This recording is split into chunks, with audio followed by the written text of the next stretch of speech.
నార్మల్‌గా అయితే మనం జీన్స్ ప్యాంట్‌ని ఎలా ఫోల్డ్ చేస్తామండి, ఈ విధంగా ఫోల్డ్ చేసేసి సెల్ఫ్‌లలో పెట్టేస్తూ ఉంటాము.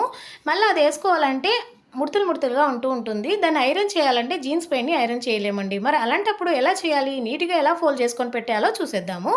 ఇప్పుడు నేనిక్కడ ఒక జీన్స్ ప్యాంట్ తీసుకున్నానండి. చూడండి, ఈ విధంగా తీసుకున్న జీన్స్ ప్యాంట్‌ని ఇలా సగంలో నుంచి ఫోల్డ్ చేసుకోండి. ఇలా ఫోల్డ్ చేసుకున్న తర్వాత ఇప్పుడు 2 లెగ్స్ ఉన్నాయి కదండీ! 2 లెగ్స్‌లలో ఇలాగా వన్ ఫోల్డింగ్ తర్వాత నెక్స్ట్ ఇంకో ఫోల్డింగ్‌తో లోపల ఫోల్డ్ చేసుకోవాలనమాట. చూడండి, నేను వీడియోలో చూపిస్తున్న విధంగా ఇలాగా ఫోల్డ్ చేసుకోవాలి. నెక్స్ట్ ఇంకో లెగ్ కూడా సేమ్ ప్రాసెస్ అండి. ఈ విధంగా ఫోల్డ్ చేసుకోవాలనమాట. 2 లెగ్స్‌ని ఇలా ఫోల్డ్ చేసేసి మనం హ్యాండ్‌తోనే ఐరన్ చేస్తున్నట్టుగా ఫోల్డ్ చేస్తూ ఉండాలి. అప్పుడు నీట్‌గా ఉంటుందనమాట. ఇప్పుడు ఈ విధంగా ఉంది కదా! ఇప్పుడు దీన్ని తిప్పేయండి. తిప్పేసి ఇంకో ఫోల్డింగ్ పెట్టేస్తే సరిపోతుంది.